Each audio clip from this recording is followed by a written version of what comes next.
Hey, Darvin. Hey Craig, how you doing, man? Good to see I'm you. well. So we have the third edition of our extended classes coming up this weekend. Yeah, Tell us a bit more about it. this Saturday from 4 p.m. to 6 p.m.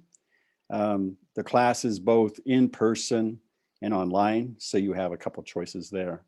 What we're doing, I have to laugh at myself. I've been thinking about this quite a bit the last month since you did yours back in February, right? Was it the 20th also, I think? February Yep. 20th? And in your extended class, you talked a lot about active focus, passive mind. Did I remember the title right? Mm-hmm. Yeah. That's So right. and for me, it got me thinking a lot about something we talk about a lot in our practice, which is presence and the parasympathetic nervous system, which is so central to this practice of Kaiut. And as I sat with that a bit, there were all sorts of different things I was thinking about, different layers.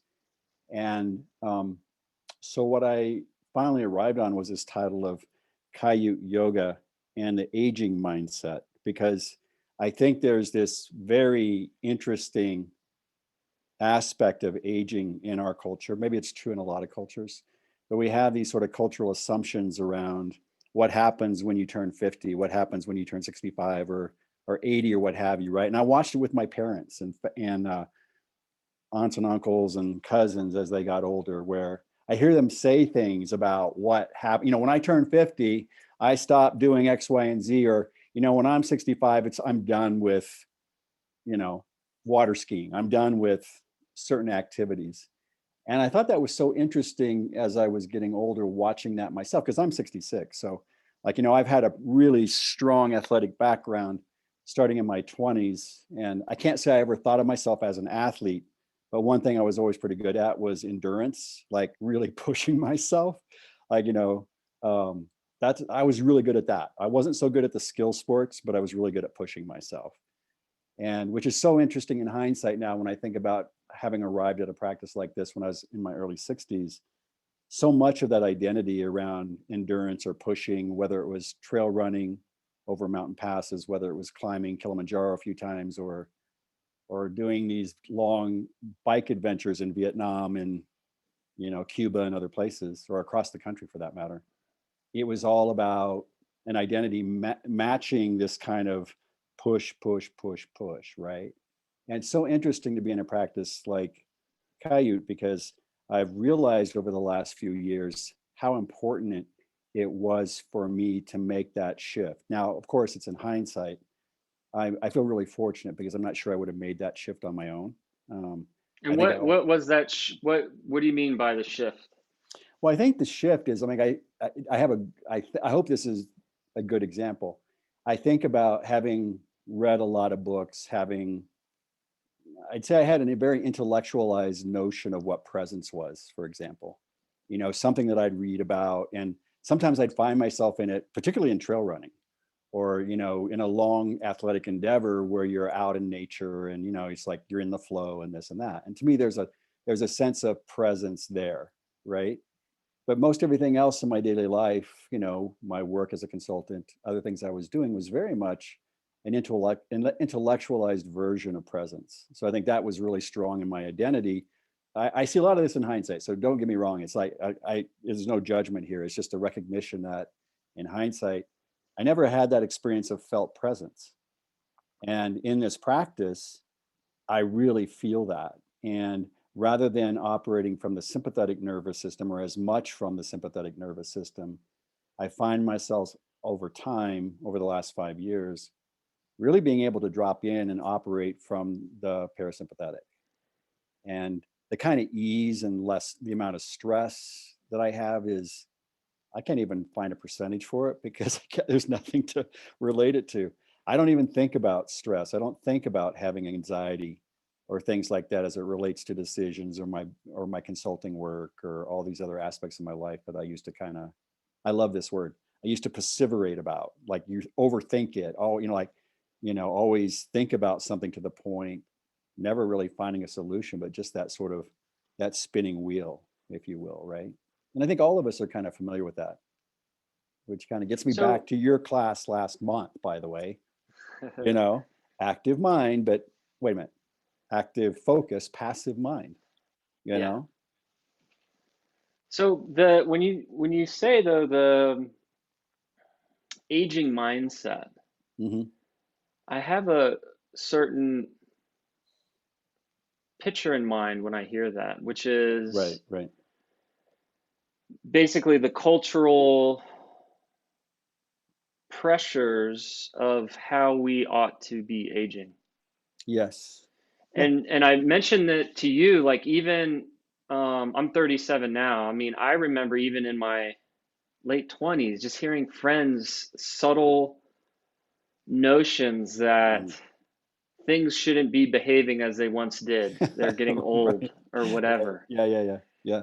And I just think it's interesting that the that cultural perception has such a strong influence on our mindset and how we expect ourselves to be uh, feeling as we get Hmm. older. Absolutely. Um, so I'm curious of your insights on that and how maybe it's affected you or how you've Eh, seen your, Yeah. people in your age range, My senior um, years. your senior friends. My senior friends. Interestingly, I do have senior friends. I have friends older than me. I have a bunch of younger friends in my life, which that's always been the case. Like I feel like I span a lot of generations in my friendships, which I really love that variety. But I think in terms of my own observation, I probably, I think I did have a certain idea about what the future would bring. And my idea was always about, getting my truck camper and taking off for a few months at a time, which I've done a few times. But for me now, I'd have to say the major shift is like I don't really I don't project into the future about what I need to be doing when I'm 70 or whether I'm retiring when I'm whatever age or anything. Like I don't think in those terms. I think another interesting piece for me has been on a physical level, on a sort of nervous system level. And literally, let's be clear here. I never even thought about the nervous system 5 years ago. Never. I never even had a language around that. I didn't even talk about the sympathetic. I didn't think about the parasympathetic. Well, I think that's another cultural norm is that we're Oh, yeah, so trained to think about muscles and strength. exactly.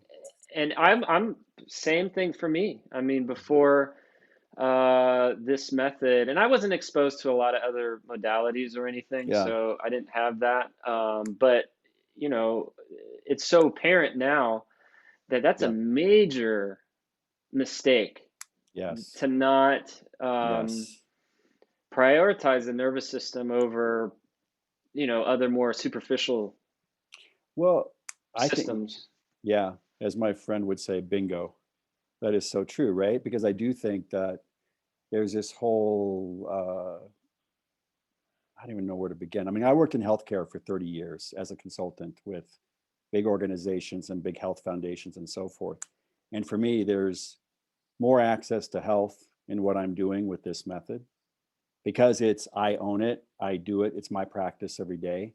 And because we are addressing the nervous system that we're just speaking about now, I think there's been this really subtle shift and I kind of saw it coming, but then all of a sudden it was just like, whoa, wait, like I stopped thinking about what I was losing, which was bizarre.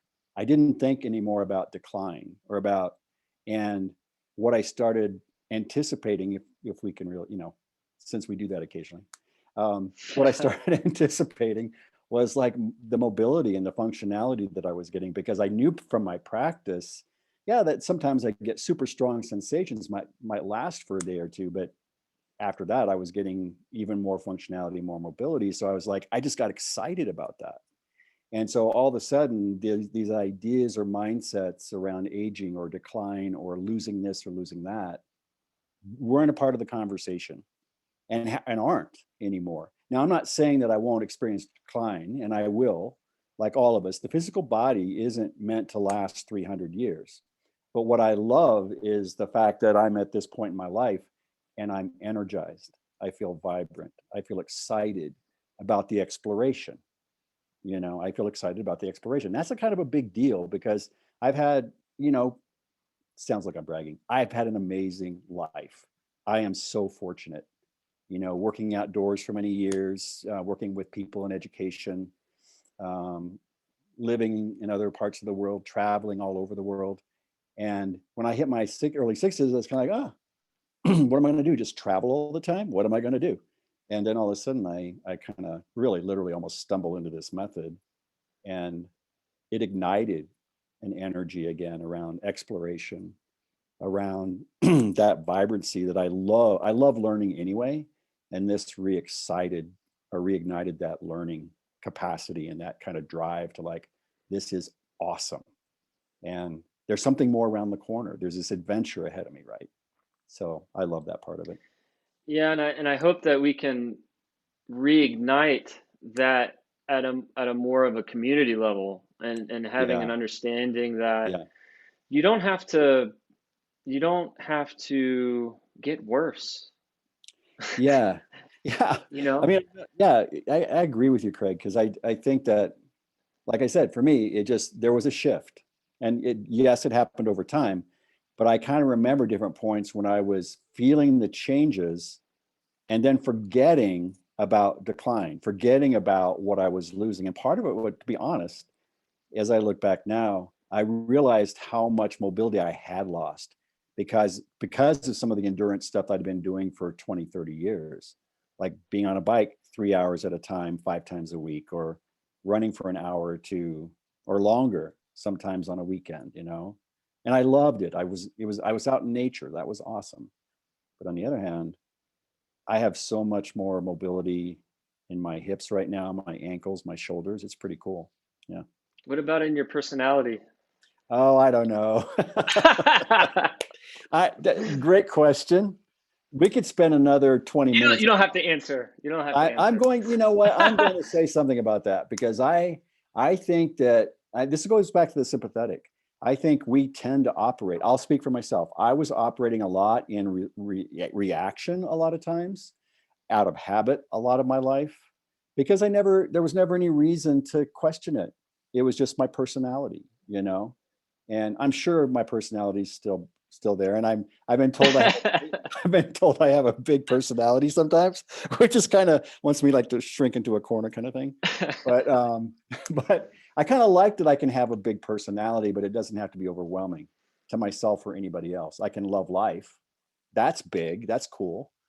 Right. But for me, it has more to do with this idea that I don't have to live out a personality. I don't have to live out of habits or expectations that I think other people want from me. I can be more present. I can be more present in this conversation. We can riff in this conversation. Anyway, so we should probably, kind of come to the point where we talk a little bit about the class itself. It'll be a 2-hour Yeah. class this Saturday on March 20th, 4 to 6 p.m. We have a few spaces left in person. We have several more spaces left, obviously, online. But if you have questions, just contact us, info@kaiutyogaboulder.com. Yeah, I'm trying to think. I mean, there'll be a mix in the opening around some, here's some information. Here's the setup for what we're going to be doing today. A little bit of back and forth probably with all of the students that are attending, and then a class that's extended, like we said, and we'll have 2 hours together this Saturday. Craig, can you think of anything else I might be missing? I mean, No, that this is going to be a ongoing thing, and thanks. Yep. as Yep. we move through the seasons, as we move through our regular class pace and schedule, we'll be sort of incorporating extended ideas and extended practice. And we want to Yeah. just share with everybody um, deeper ideas, thoughts, on top of a deeper experience in the class. So we hope Yeah. you all can make it. Um, Yeah. yeah, Thank you, Craig. That was great. I mean, just really just acknowledging that this is going to keep going and we want to have you yeah, participate. Thank you. I cool. appreciate it. You're welcome. Hope to see everybody there.